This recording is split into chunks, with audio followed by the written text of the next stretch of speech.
Boa noite, amada igreja, a graça e a paz do nosso Senhor e Salvador Jesus Cristo. Quero te convidar a abrir sua Bíblia na Epístola de Tiago, capítulo de número 1. Tiago, primeiro capítulo. Nós vamos ler apenas o primeiro versículo, Tiago 1 apenas. E eu gostaria de meditar brevemente com você nessa noite a respeito da bênção de ser servo de Deus. A bênção de ser servo de Deus. Você que é membro desta igreja, sem dúvida alguma, se identifica como servo do Senhor. Você que nos visita, talvez se identifique também como servo do Senhor. Mas ainda assim é bem possível que não haja uma compreensão plena da bênção ou da implicação de sermos servo de Deus. E eu gostaria de compartilhar com você brevemente nessa noite a respeito da bênção de sermos servos de Deus. Leio Tiago capítulo 1, versículo de número 1. O texto diz: Tiago, servo de Deus e do Senhor Jesus Cristo, as 12 tribos da dispersão, saudações. Tiago, servo de Deus e do Senhor Jesus Cristo, as 12 tribos da dispersão, saudações. Te convido a fechar os seus olhos, nós vamos orar mais uma vez, antes de meditarmos na palavra de Deus. Deus amado, nosso coração se enche de alegria, Pai, porque o Senhor tem cuidado de nós e nos permite estar na Tua casa nesta noite, o primeiro domingo deste ano novo, e nós estamos aqui juntos não apenas para Te louvar, mas também para sermos orientados e direcionados pelo Senhor, Pai. Agora que a Tua palavra foi lida e será exposta e aplicada às nossas vidas, Pai, a nossa grande expectativa é que o Senhor fale conosco, que o Teu Espírito Santo ministre aos nossos corações, para que saiamos daqui com a certeza de termos ouvido a Tua voz e somente a Tua voz, Pai. Que o Senhor fale e toda voz que não a do Senhor se cale, e que sejamos encorajados por Ti, Pai. Abre os nossos ouvidos, o nosso coração, o nosso entendimento, para recebermos as insondáveis maravilhas da Tua lei. É o que nós Te pedimos em nome de Jesus. Amém. A bênção de sermos servos de Deus. Você, sem dúvida alguma, se identifica como servo do Senhor. E é exatamente assim que o autor desta epístola, Tiago, se identifica. Ele diz: Tiago, servo de Deus e do Senhor Jesus Cristo, as 12 tribos da dispersão, saudações. Para nós entendermos ou falarmos um pouco a respeito da implicação em sermos servos de Deus, é fundamental que entendamos quem é esse Tiago que se identifica como servo de Deus e do Senhor Jesus Cristo. Na verdade, o nome Tiago era um nome bastante comum na antiguidade. Onde quer que você fosse vivendo naquele tempo, a chance de você encontrar algum Tiago não era pequena. No ministério de Jesus, alguns Tiagos foram marcantes e estiveram presentes durante o seu tempo nesta terra. Por exemplo, se você olhar lá para o livro de Atos, o capítulo de número 1, Atos número 1, versículos 12 e 13, você vai ver que esse texto nos fala de 3 Tiagos diferentes. O texto diz: então eles voltaram para Jerusalém, isto é, os seguidores de Jesus, logo após a ascensão de Cristo. Eles voltaram para Jerusalém, vindo do monte chamado das Oliveiras, que fica perto de Jerusalém, à distância da caminhada de um sábado. Quando chegaram à cidade, subiram ao aposento superior, onde estavam Pedro e João, Tiago e André, Filipe e Tomé, Bartolomeu e Mateus, Tiago, filho de Alfeu, Simão o Zelote e Judas, filho de Tiago. Num momento importante, pouco após a ascensão de Jesus, 3 Tiagos são mencionados. Mas ainda assim, o Tiago, que dá o seu nome a essa epístola, não foi nenhum desses. Esses outros Tiagos mencionados no livro de Atos são Tiagos de menor importância, porque o Tiago que escreveu essa epístola foi ninguém menos que o próprio irmão do Senhor Jesus Cristo. O próprio irmão do Senhor Jesus Cristo, na verdade, meio-irmão, filho apenas de Maria. Isso porque Jesus teve os seus irmãos filhos de Maria também. Por exemplo, se você olhar para o Evangelho de Marcos, o capítulo 6, o versículo de número 3, você encontra referência a este Tiago, autor da epístola. O texto diz: este não é o carpinteiro, filho de Maria, irmão de Tiago, de José, de Judas e de Simão? E suas irmãs não estão aqui entre nós? E escandalizavam-se por causa dele. Jesus teve irmãos e irmãs.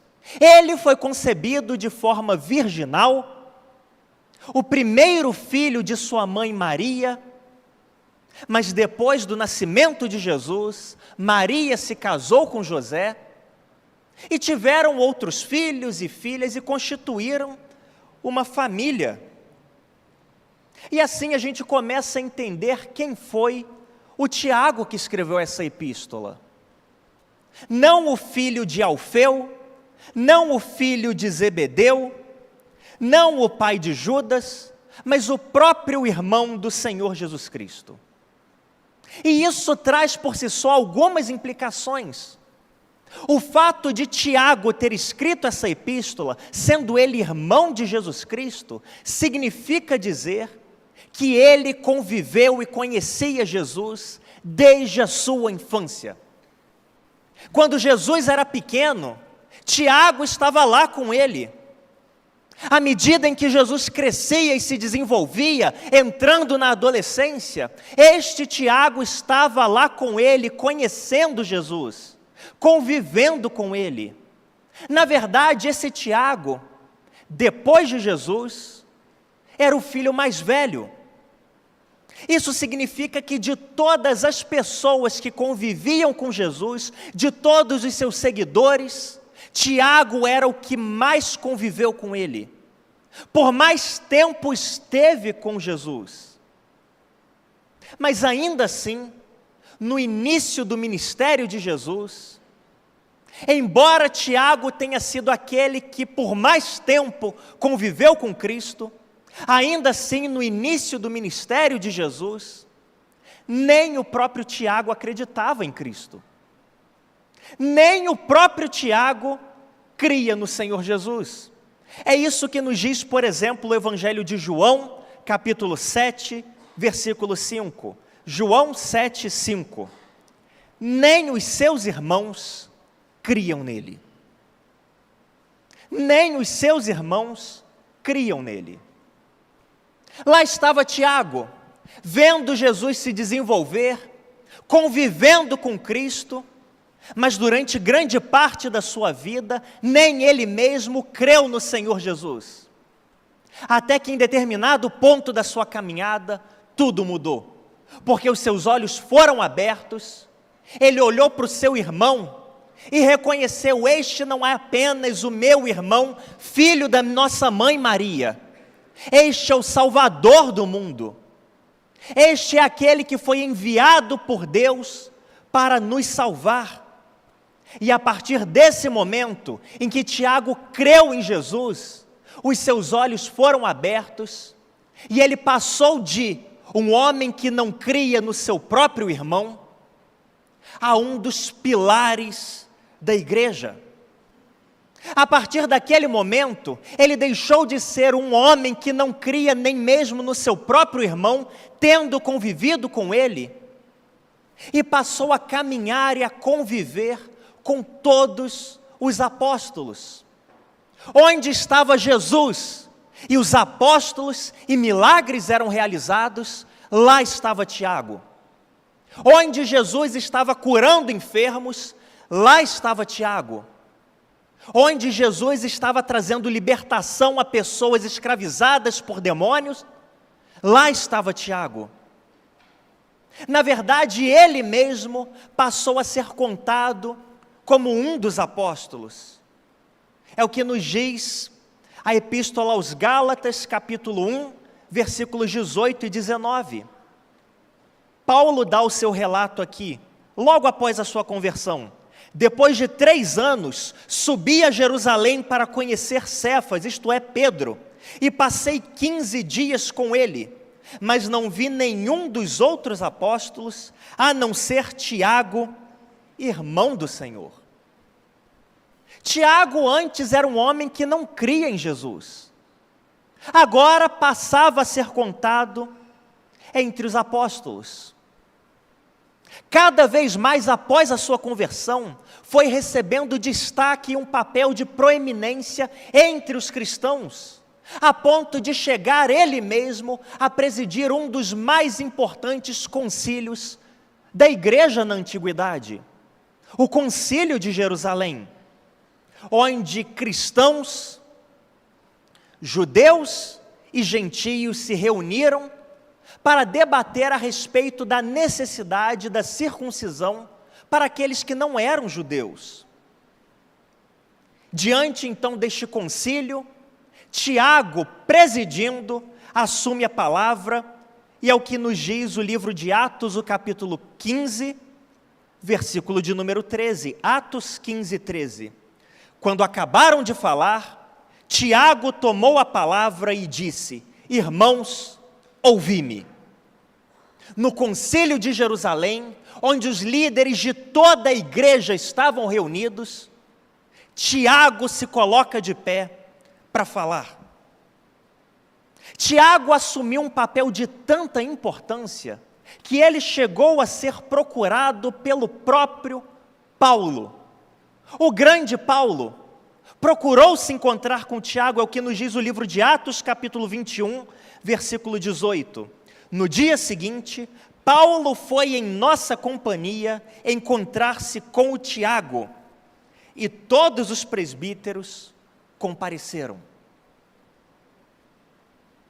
O grande Paulo foi atrás de Tiago porque queria conversar com ele.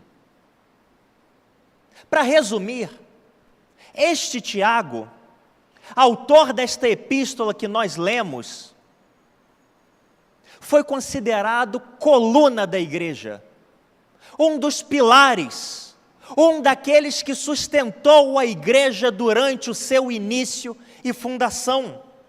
Gálatas 2:9 nos diz: quando reconheceram a graça que me havia sido dada, Tiago, Cefas e João, considerados colunas, estenderam a mão direita da comunhão a mim e a Barnabé, para que fôssemos aos gentios e eles a circuncisão.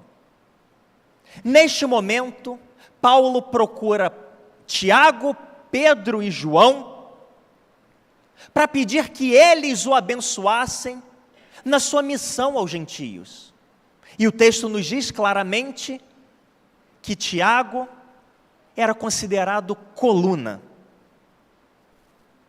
Ele viu de forma especial o Cristo ressurreto. E embora não seja registrado na Bíblia, este Tiago ficou conhecido como o justo, por conta da sua piedade exemplar, por conta da sua vida devota exemplar. Passou a se chamar Tiago o Justo, e a sua atuação foi fundamental para a manutenção, para o crescimento e expansão da igreja. quantos epítetos poderiam ser atribuídos a Tiago? Irmão de Cristo, aquele que por mais tempo conviveu com o Senhor Jesus, coluna da igreja, presidente do concílio de Jerusalém, aquele que viu Cristo ressurreto de uma forma especial. Tiago poderia ter se referido a si mesmo de muitas maneiras diferentes, mas ainda assim, ele escolheu se chamar de servo de Deus e do Senhor Jesus Cristo. Tiago poderia ter se apresentado de muitas maneiras diferentes, mas ele escolheu apenas uma, e foi o reconhecimento claro de que ele era servo do Senhor Jesus Cristo. Eu e você somos diferentes de Tiago em muitos aspectos.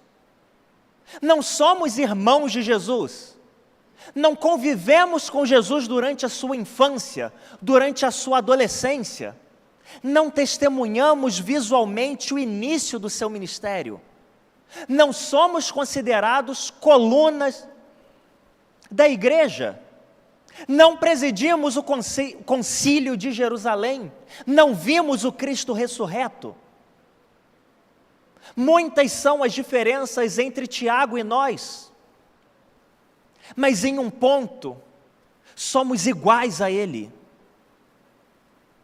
Somos servos do Senhor Jesus Cristo.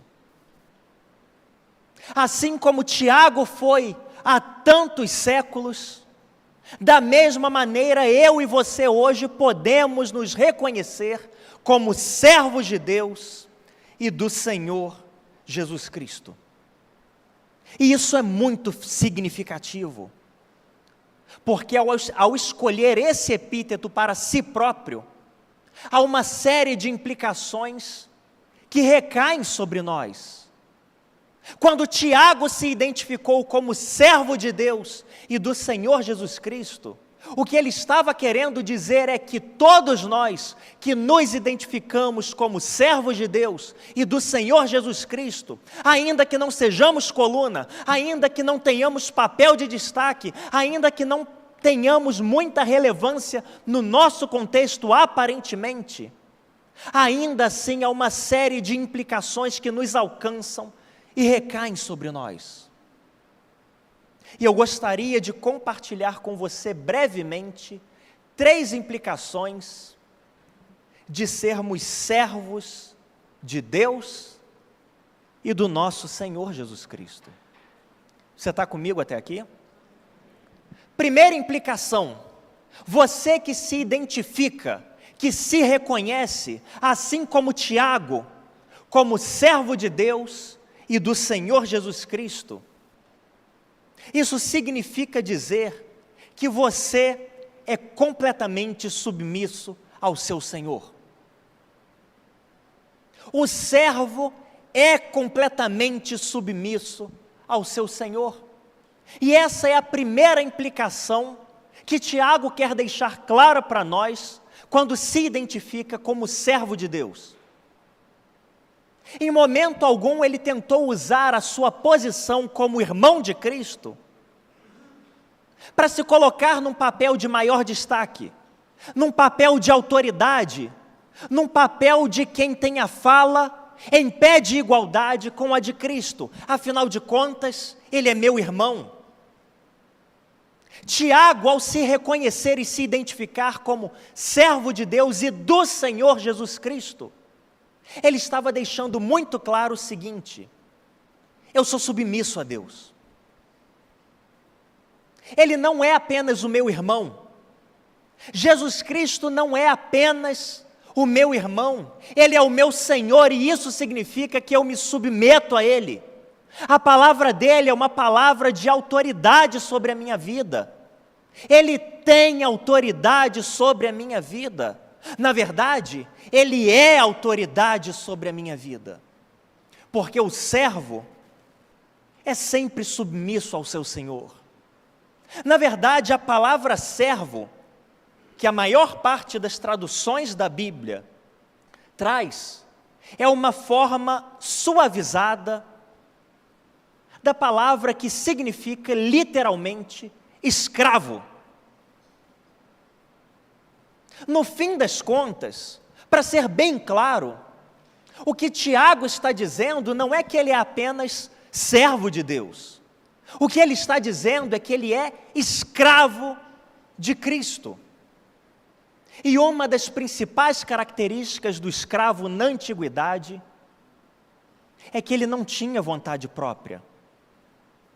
Ele estava 100% plenamente submisso ao seu Senhor.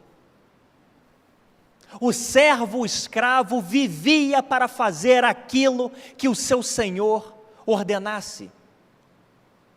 Isso fica muito claro para nós quando nós lemos no Evangelho de Lucas, o capítulo 7, o encontro entre um centurião, um chefe de tropas militares e Jesus Cristo.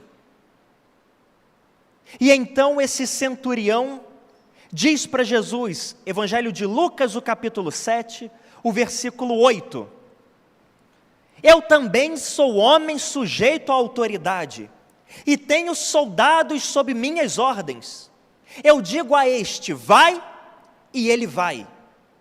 E a outro, vem, e ele vem. E ao meu servo, faze isto, e ele faz. Sem discutir, sem questionar, sem argumentar, porque o servo é submisso ao seu Senhor. O escravo é submisso ao seu Senhor. Escravidão era algo extremamente comum na antiguidade. Não apenas em Israel, no Império Romano, mas por toda a antiguidade, o regime de escravidão, de servidão forçada, era algo comum. E as pessoas podiam se tornar escravas pelos mais variados motivos e das mais diversas formas. Por exemplo, se uma mulher fosse escrava e desse à luz um filho, o filho automaticamente seria escravo. Uma pessoa poderia se tornar escrava se ela fosse capturada numa guerra. É o que aconteceu, por exemplo, com Daniel e seus amigos, que foram capturados numa batalha, ou num ataque, melhor dizendo, da Babilônia, e foram levados como cativos, como servos, como escravos para a Babilônia. Uma pessoa podia se tornar escrava se ela fosse vendida para ser escrava. Foi o que aconteceu, por exemplo, com José, que foi vendido pelos seus irmãos para uma caravana de mercadores como escravo. A escravidão era algo tão comum que, se uma pessoa tivesse muitas dívidas, ela poderia se vender como escrava para pagar as dívidas. Estima-se que em determinado momento, cerca de metade da população mundial do mundo antigo era de alguma forma escrava. E em cada um desses casos, a realidade não mudava. O servo era submisso ao Senhor.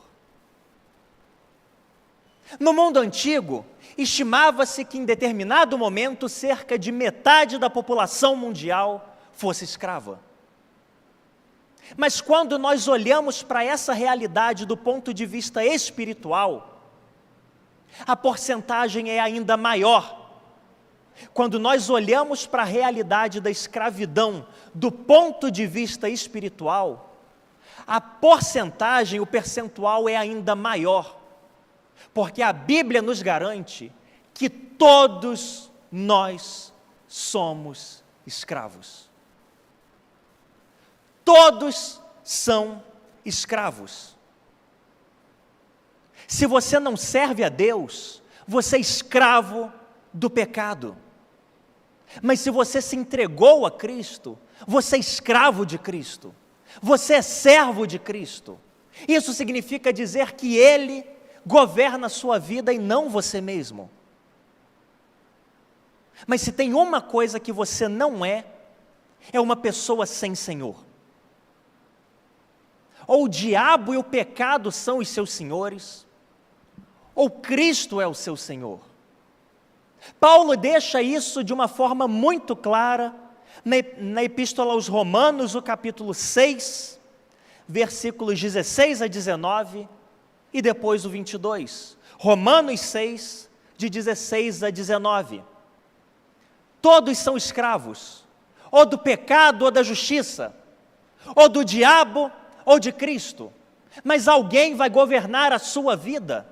Você vai ser submisso a alguém. O texto diz: não sabeis que quando vos apresentais a alguém como escravos para lhe prestar obediência, sois escravos daquele a quem obedeceis? Seja do pecado para a morte, seja da obediência para a justiça. Mas graças a Deus, porque embora tendo sido escravos do pecado, obedecestes de coração a forma de ensino a que fostes entregues, e libertos do pecado, fostes feitos escravos da justiça. Falo como ser humano por causa da fraqueza da vossa carne, pois assim como apresentastes os membros do vosso corpo como escravos da impureza e do mal cada vez maior, assim também apresentai agora os membros do vosso corpo como escravos da justiça para a santificação. Mas agora, libertos do pecado, versículo 22, mas agora, libertos do pecado e tendo sido feitos escravos de Deus, tendes o vosso fruto para a santificação e, por fim, a vida eterna. Não há uma terceira alternativa.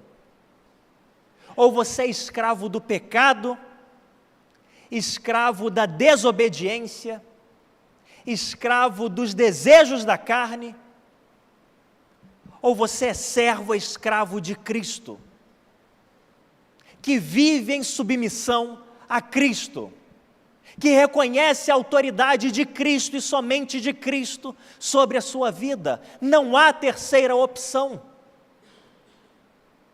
Escravo dos desejos corrompidos deste mundo, ou escravo de Cristo. E se você se identifica como servo de Deus, como escravo de Cristo, isso significa dizer que Ele governa a sua vida. Não é você que decide o seu destino, não é você que controla os seus passos, Ele guia a sua caminhada, Ele te orienta, Ele te direciona. Se você se reconhece como servo de Deus, como escravo de Cristo, a sua vontade foi subjugada por Ele. A sua inclinação do coração foi subjugada por Ele. E é por isso que você deve fazer todos os dias morrer a sua natureza terrena. Todos os dias se dobrar diante do Senhor Jesus, reconhecendo a autoridade dEle sobre a sua vida.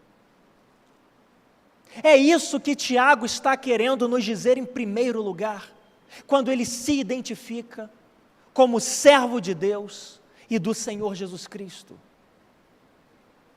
Ele está dizendo: querido, se você, assim como eu, se identifica como servo de Deus, como escravo de Cristo, obedeça a Ele, submeta-se a Ele, prostre-se diante dEle, viva em obediência a Ele, porque é isso que o escravo faz, é isso que o servo faz, é isso que é esperado de você, é isso que está implícito na sua afirmação, na sua declaração: eu sou servo de Deus, obediência. Mas essa é apenas a primeira implicação de sermos servos de Deus.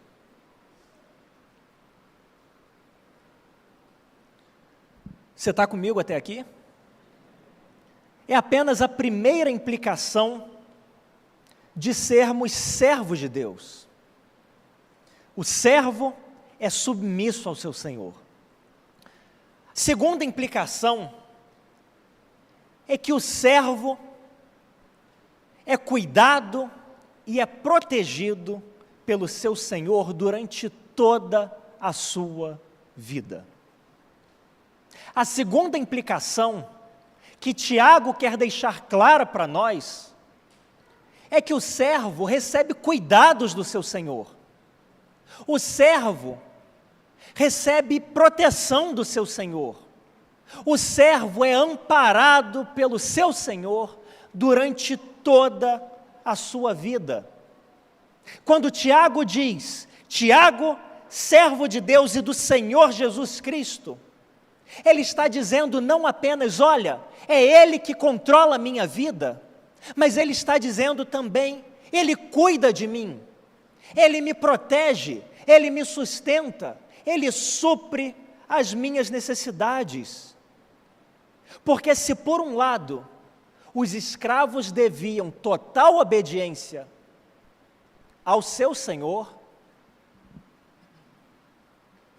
se por um lado, o escravo devia total obediência ao seu Senhor, de outro lado, os senhores eram responsáveis por cuidar dos seus servos.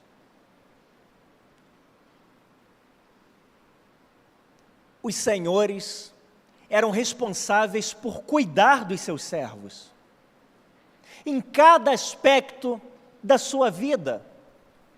As suas necessidades mais básicas, as necessidades mais básicas do servo, eram supridas não por ele mesmo, mas pelo seu Senhor.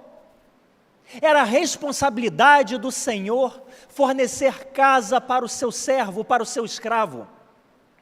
Era a responsabilidade do Senhor fornecer alimentação para o seu servo, para o seu escravo. Era a responsabilidade do seu Senhor fornecer proteção em tempos de guerra para o seu servo e o seu escravo. Era a responsabilidade do Senhor fornecer até mesmo vestimenta para o seu servo e o seu escravo.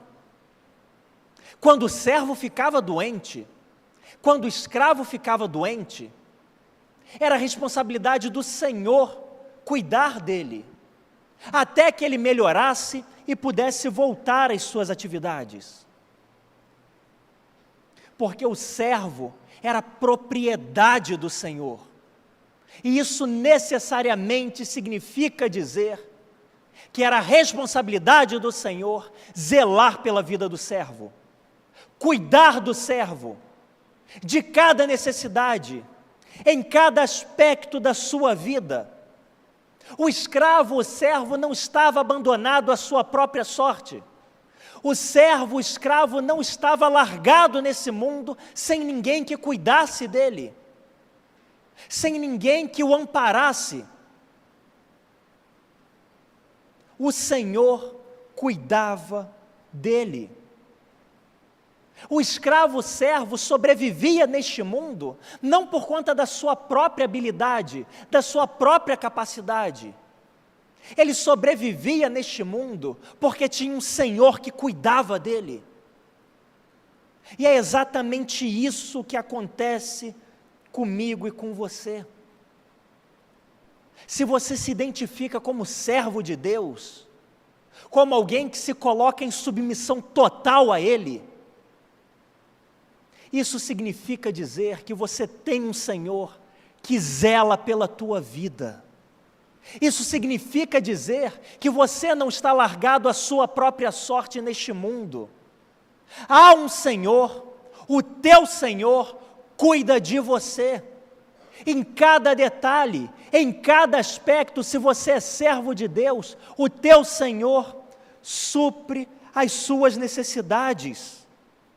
Cada detalhe da sua vida, cada aspecto da sua caminhada, Ele toma conta por você. Você não precisa se preocupar com o seu próprio cuidado, porque o teu Senhor cuida de você. Exatamente isso que nos mostra a história de Daniel e dos seus amigos. Viviam em Jerusalém, até que em determinado momento os babilônios vieram e fizeram deles escravos. Foram levados lá para a Babilônia como escravos. Mas ainda que fossem escravos, ainda que estivessem submissos a um senhor, lhes foi oferecida a melhor comida disponível. Eles moravam na casa do rei. Eles se vestiam com a roupa que o rei fornecia. Não precisavam ter nenhum tipo de preocupação, porque, embora fossem escravos, o rei queria cuidar deles. E é o que acontece com você, querido irmão, querida irmã. Se você é servo de Deus, serva do Senhor, se você verdadeiramente é escravo de Cristo, não se preocupe, o teu Senhor toma conta de você. Não se preocupe, o teu Senhor cuida de você. O teu Senhor zela pela tua vida. O teu Senhor zela por cada passo que você dá sobre esta terra. Se você é como Tiago, servo de Deus e do Senhor Jesus Cristo, o teu Senhor zela por você.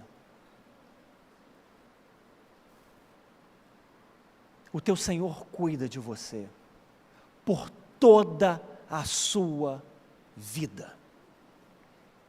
Mas o texto não para aí e nos dá ainda uma terceira e última implicação do que significa ser servo de Deus, da bênção que é sermos servos de Cristo, escravos de Cristo.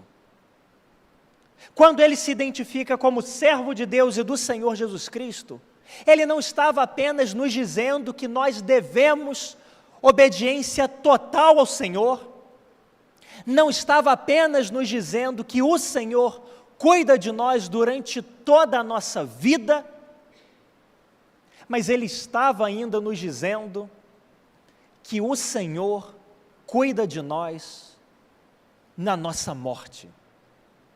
E como isso é precioso! O servo é cuidado pelo Senhor na hora da morte também.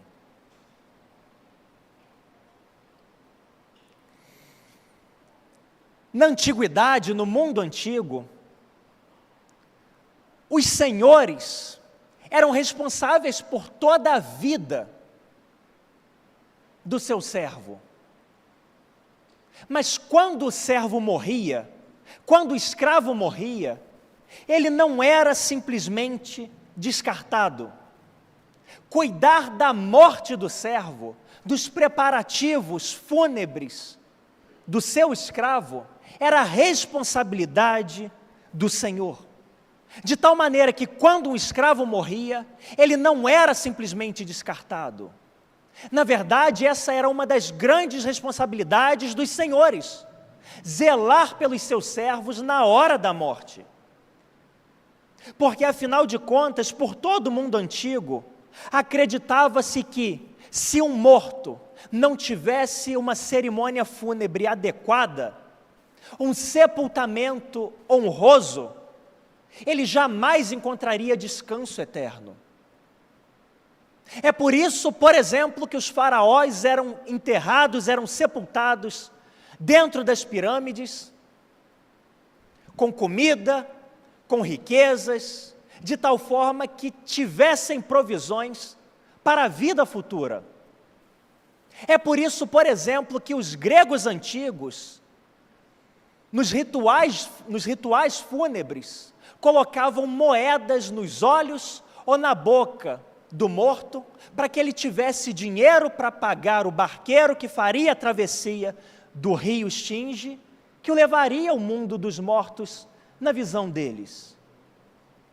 É por isso que em cada cultura, em cada civilização, os mortos sempre foram tratados com alguma honra.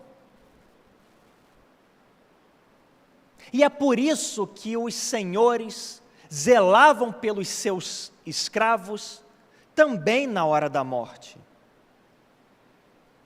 Não era diferente com eles. Quando o escravo morria, o senhor, o dono dele, tinha a responsabilidade de garantir que ele entraria na eternidade da melhor maneira possível. Cada cultura fazendo do seu jeito, mas isso não mudava. E isso não muda também para mim e para você. Se você se identifica, se você verdadeiramente é servo de Deus, escravo de Cristo, é exatamente isso que Ele faz por você. Ele zela por você não durante a sua vida, mas Ele te garante uma eternidade plena.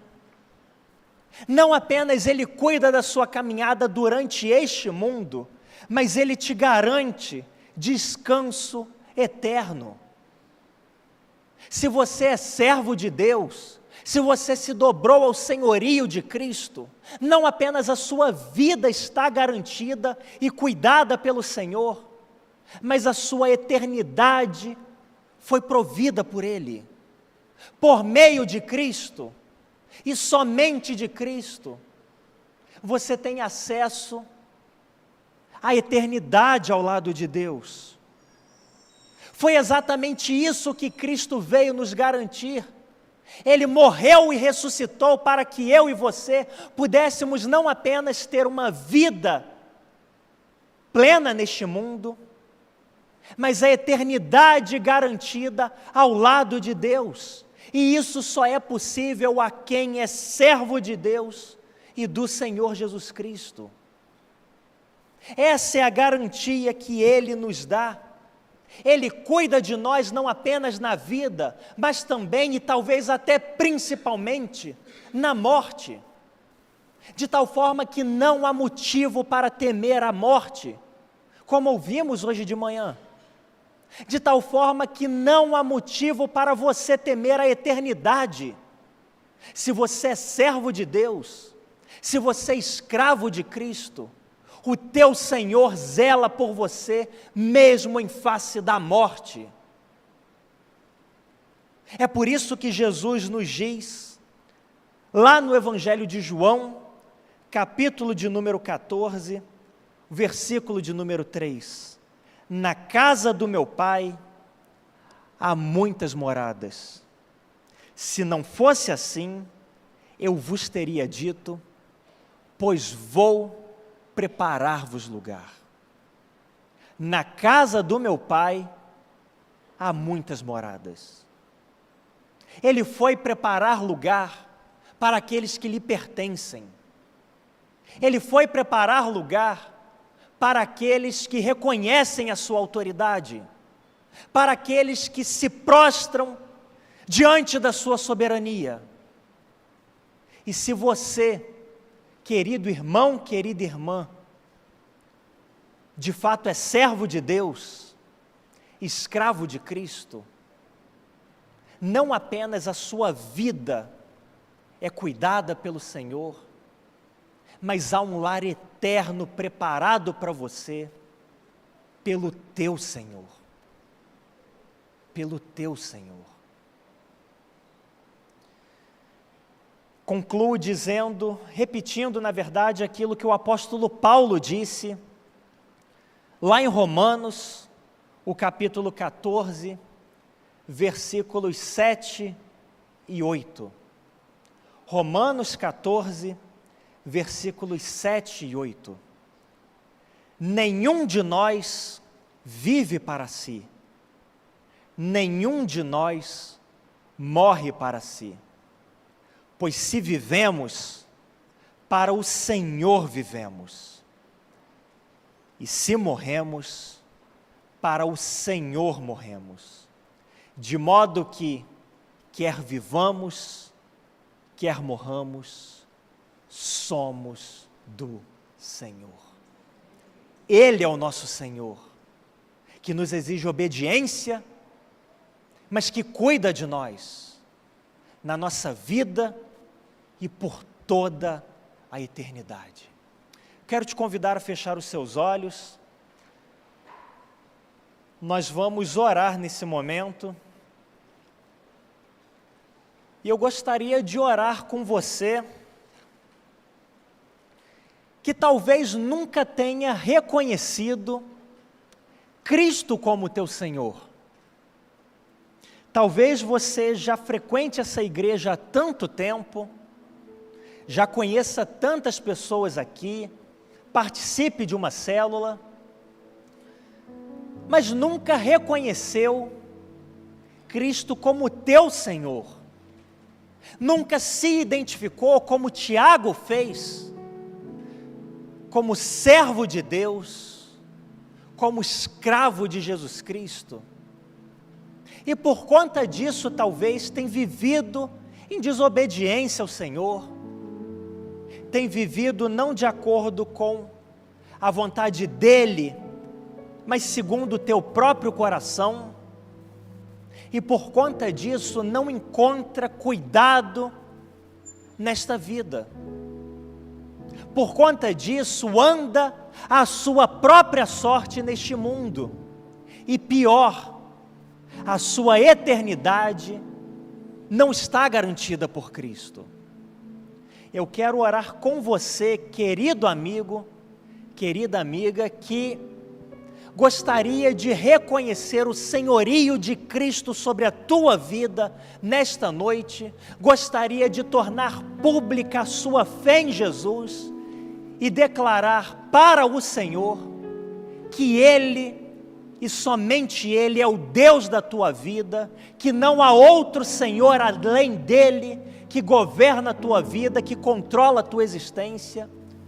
Se você gostaria de fazer essa oração comigo, eu te convido a levantar uma das suas mãos para que eu possa te identificar. Nós vamos orar por você. Há alguém que gostaria de reconhecer o senhorio de Cristo, a autoridade de Cristo sobre a sua vida?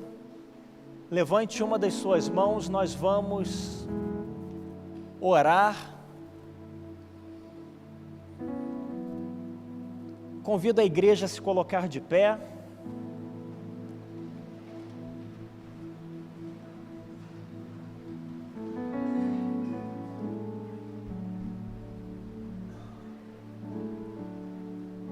Nós vamos orar nesse momento, louvando ao Senhor, ao nosso Senhor, que não nos deixa desamparados, que não nos deixa largados nesse mundo, mas que zela por nós, que cuida de nós. Vamos orar pedindo que Ele nos ajude a obedecê-lo cada vez mais, como bons servos fazem, porque é isso que nós somos. E eu te convido a fechar os seus olhos nesse momento, para nós orarmos, encerrando também o culto e a seguir o ministério de louvor.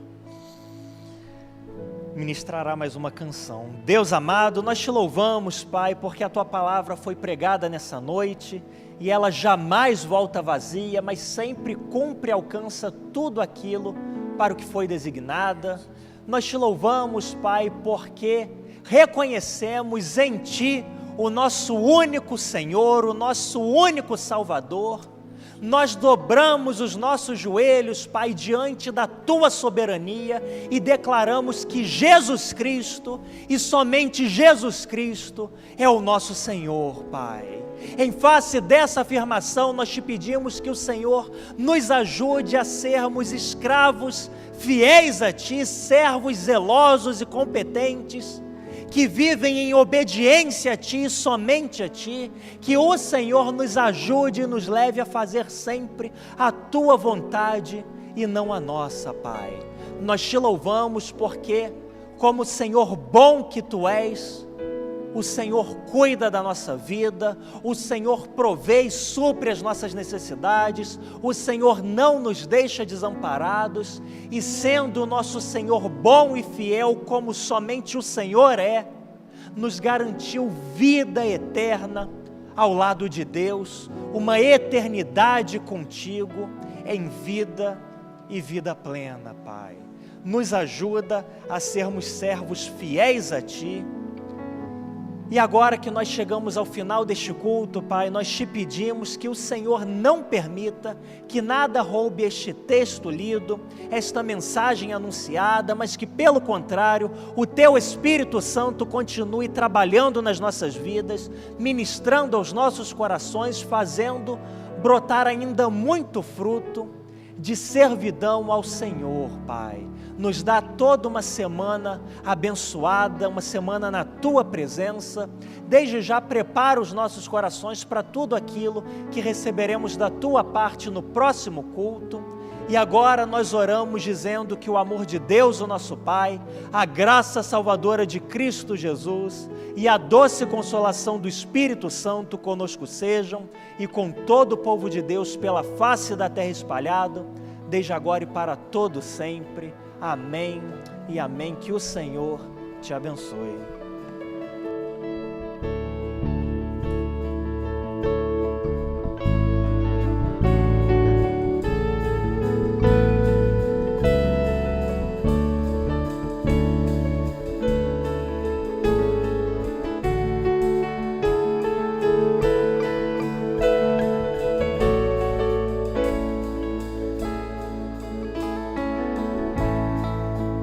Posso mais um segundo viver longe do Teu imenso amor. Não quero mais afastar-me de Ti, quero sempre Te servir.